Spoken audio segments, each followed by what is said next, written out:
All right, want to welcome you to another edition of Political Breakfast here on WABE. Always good to have our listeners here. Last week, as you know, we extended a special invitation to Democratic Georgia Senator Elena Parent, and have good news. She's here joining us today. We've got our strategist, as usual, Tharon Johnson, our Democratic strategist, and our Republican strategist, Brian Robinson. So we're just going to jump right in and say welcome. Welcome to all of you. Good to see you, Tharon. Good to see you, Brian. And it is great to see you, Senator Parent. Thank you so much for being here today. Thanks so much for having me, Lisa. And happy St. Patrick's Day, Senator Parent. Oh, I see you're in your green. I am. Yeah. I got to keep my vest on, though. It's a little chillier this morning than what I was expecting. Yeah, Brian's the only one in the green there. Yeah, for sure. But I know. I forgot, man. Getting ready for this interview, that was the only thing I was thinking about. Yeah, right. Always remember when you see somebody in green, for sure. Well, we know you've got a busy week. Hey, the session is almost over. How are you feeling about things so far?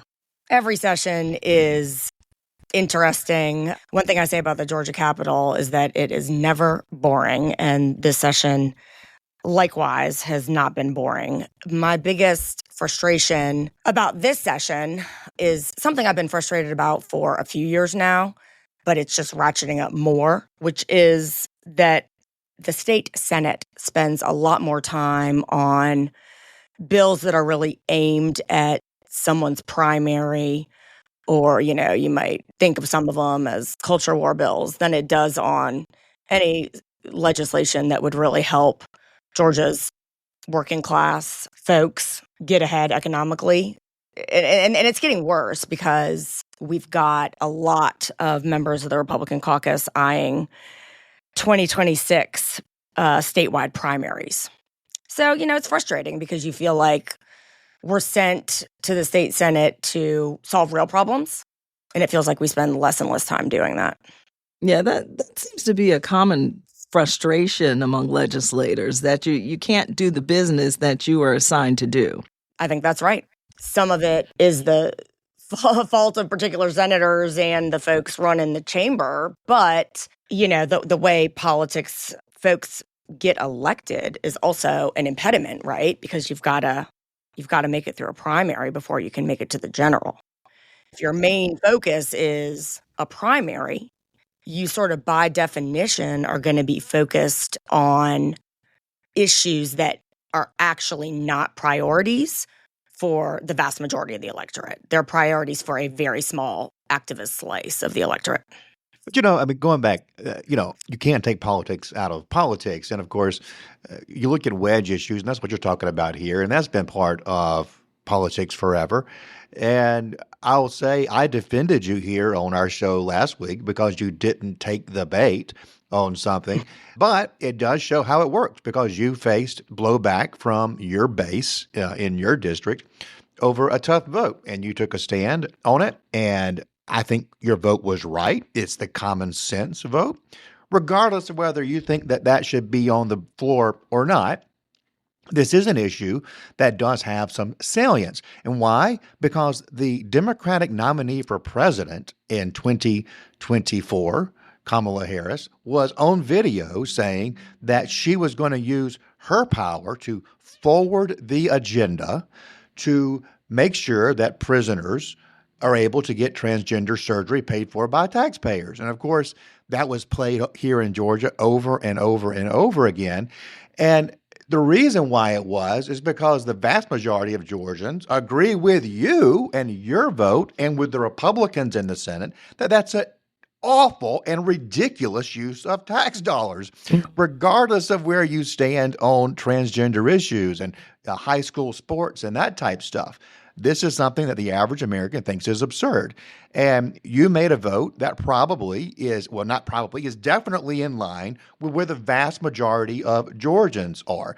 And the people who are attacking you are on the fringes of it. And that's what Republicans are pointing out here, is that there is a part of the Democratic Party that does have a very extreme agenda when it comes to this issue.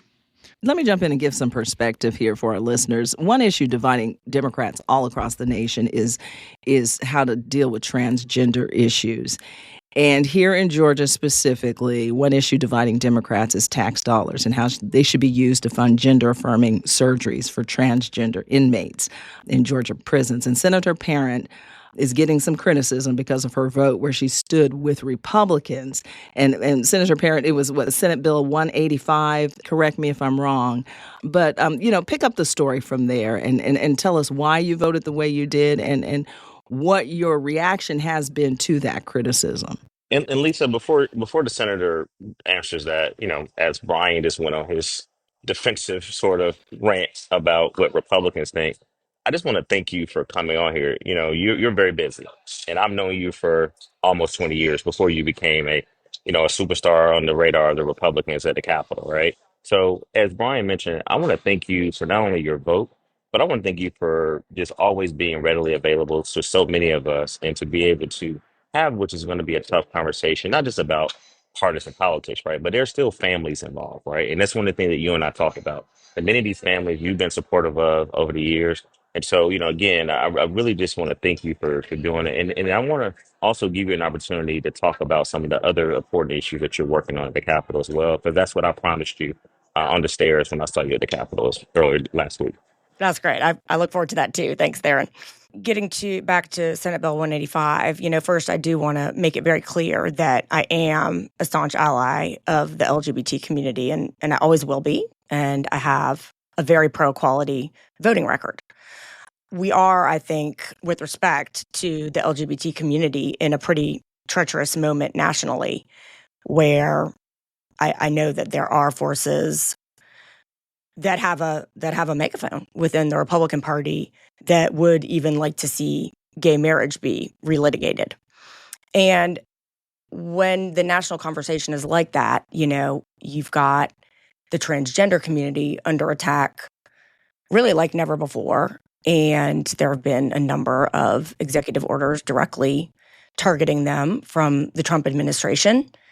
And following that lead, we have, I think, 12 bills between our two chambers, Senate and House, that target LGBTQ Georgians. So look, when your community is under attack, you, of course, are going to feel a bit betrayed when one of your staunchest allies does not stand with you on a particular piece of legislation, despite obviously my strong support overall.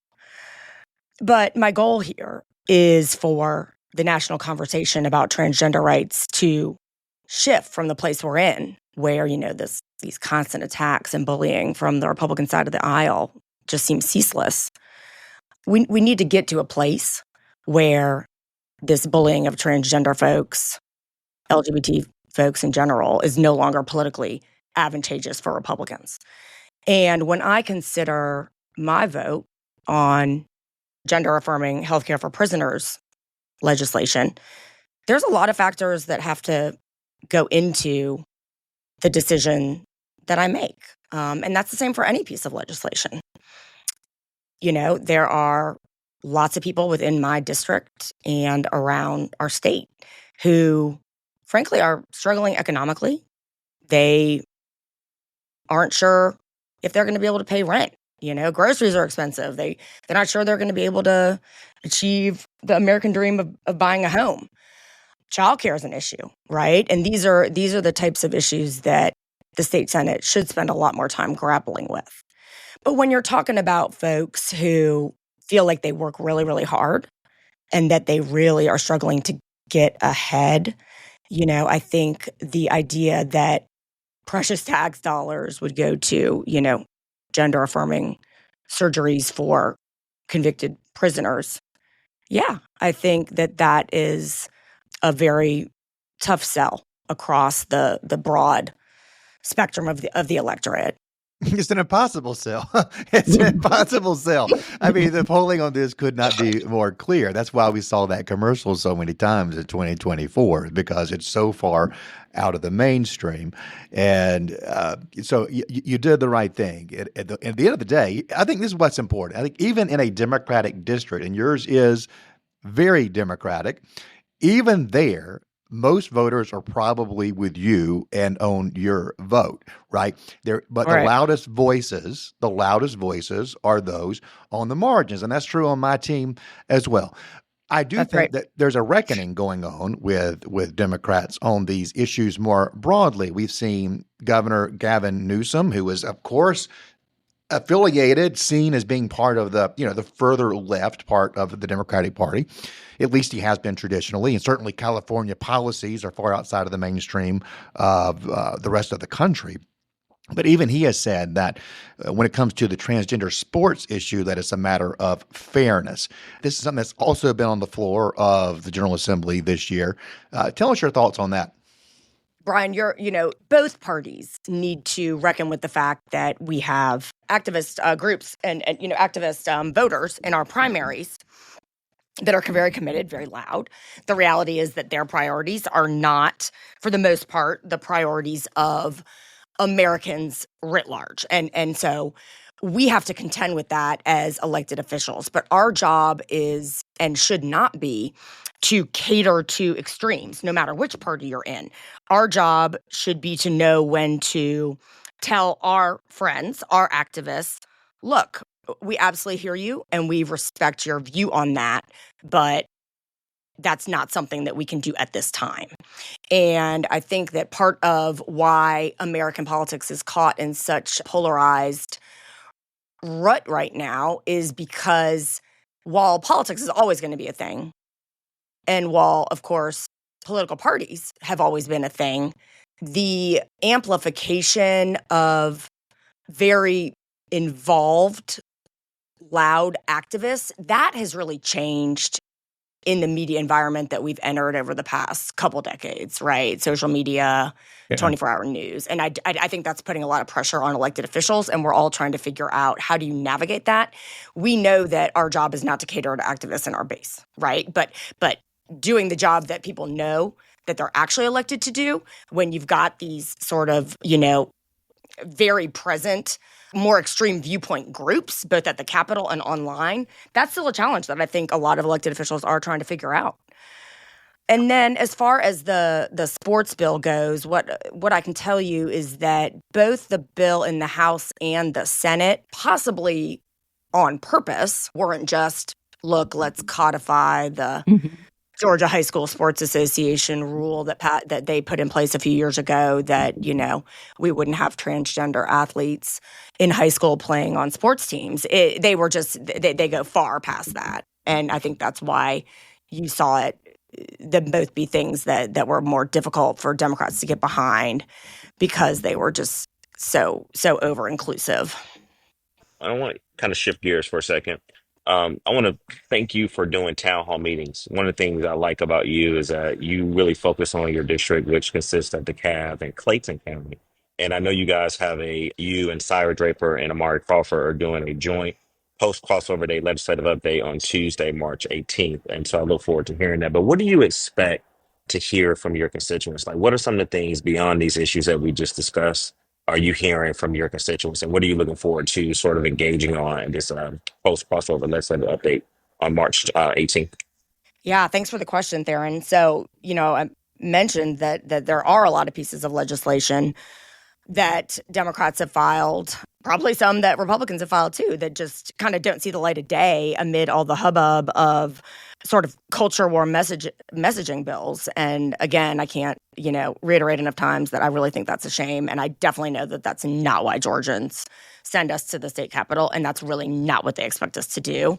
So a couple things that we are working on. We really do, as a Senate Democratic caucus, actually have a legislative agenda that is focused on the economic fortunes of the middle class, the working class. We have consistently, of course, called for Medicaid expansion in our state, which should have happened 10 years ago or more. Governor Kemp is firmly against that at this time. So even though we know we have a lot of Republican support, that is not moving right now. But due to some of the things that the Trump administration is doing in Washington and some cases in front of the Supreme Court, we are in a very treacherous moment regarding healthcare for Georgians. And there are two bills that I want to mention that neither of them got a hearing. Senator Sonia Halpern has filed SB 262. That's a priority of ours. That deals with the fact that the Supreme Court is hearing a case challenging a provision of the Affordable Care Act, which prohibits insurers from charging copays for a long list of preventative services. And why? Because, if folks go get preventative services, then that is going to make them healthier, save money over the long term.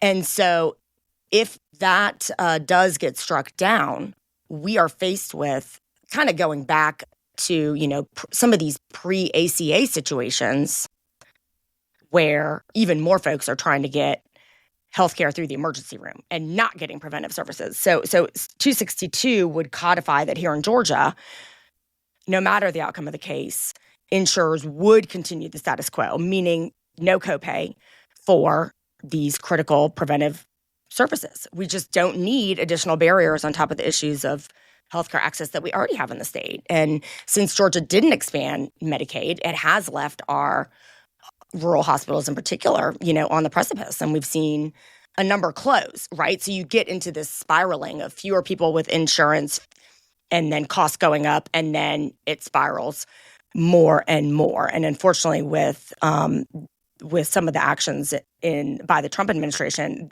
I'm afraid that's exactly what we're going to see. And so another one to quickly mention is Senator Jason Estevez filed SB 192, and that would continue the enhanced premium tax credits that right now are being utilized for folks to get healthcare on Georgia's exchange. And if they do not continue them in Washington, and they're set to expire at the end of this year, unless Congress extends them, we're going to see 1.3 million Georgians have their premiums increase by as much as 90%. Let me ask you that. I have an issue coming at it from a Republican point of view when it comes to healthcare access. One of the issues that we face as far as raising premiums on regular Georgians, those working class Georgians that you referenced, and we all want to see them have prosperity and access to healthcare. Well, one thing that does hurt access to healthcare and raises prices is out-of-control jury verdicts that have gone against doctors and hospitals. We saw a verdict of almost $50 million against a North Georgia hospital that could potentially put it under. There'll be no hospital there at all if that verdict is imposed. Why are Democrats so opposed to reining this in? And it's not about stopping access to the justice system. It's just about reining in the back end costs that are going to hurt everyday Georgians, people like me who I'm not involved in a lawsuit and I'm having to pay. So why is there such universal opposition amongst Democrats to common sense civil justice reforms? Well, so Brian, what I would say is our job is to, as legislators, is and should be to try to strike a balance between, getting victims compensated for injuries and harms caused to them. Also recognizing that the way the American system has grown up over the last, a few hundred years, that lawsuits also essentially have played a regulatory role, right? Like, when you know that you can be liable for if you don't do X, Y, and Z, in turn, that makes businesses, doctors, regular folks, the hope is, right, more likely to take steps to minimize harm to people through their actions, right? So it's all about striking a balance. And the problem with the governor's legislation is that it doesn't strike the appropriate balance. Look, I'm a lawyer, and I could name you 6 things that go into making insurance expensive and yielding the jury verdicts that we sometimes see, which honestly are actually a small percentage of the verdicts, but some of them are certainly eye-popping. I won't deny that. And the problem with what the governor's message is that, look, insurance is too expensive and it's all about lawsuits. And that's just not true. That's just not true. There's like 6 other factors.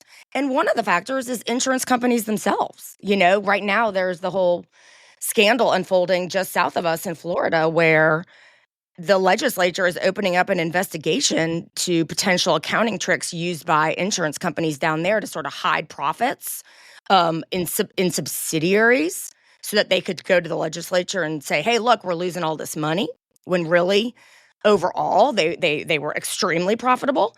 So look, like, it's just disingenuous to say we're going to have this conversation about literally insurance rates and not ask any questions of the insurance industry. And to me, that means we're not appropriately balancing interests. You could get, I'd be someone who would be up for voting on some of the litigation side stuff. But like, when it's so one-sided and the narrative is so incomplete, it's hard for me to be like, yeah, this is a good faith effort. It just does not strike Democrats as any kind of good faith effort. Well, Senator Parent, we appreciate you coming on and letting your voice be heard for our listeners. We extended the invitation on air last week, and you certainly came through for us, and we certainly do appreciate it at such a busy time. I mean, we could go on and on and on and, talk about, the atmosphere now of politics. I'm sure you're hearing a lot from your constituents who are uneasy, I imagine, and just not sure about where this country's going and even our state. But we thank you for always taking the time to stop by and say hello and give us your perspective. Thank you all so much. Very much appreciated coming on with all of you. And it's so good to get to be with my friends, Tharon and B-Rob, and also you this morning. Yes. I like to call you that too, Brian. Yeah. I'll take it. We're longtime friends.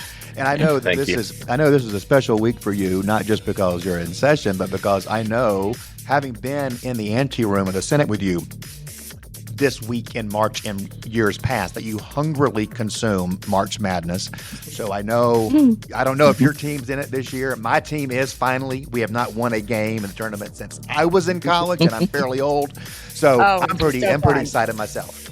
So much fun. Yes, March Madness is a great distraction when you need a little bit need of it, a mental don't you? break. You need it, right? Yes, from, very, very long days and lots of conflict down here at the state capitol. So I look forward to chatting with you about our brackets, Brian. Sounds good, Senator. Good to have you with us. All right. Thank you so much, Senator, for coming on. We appreciate it. All right. Finish Anytime, line is y'all. you're almost across the finish line. You're almost across.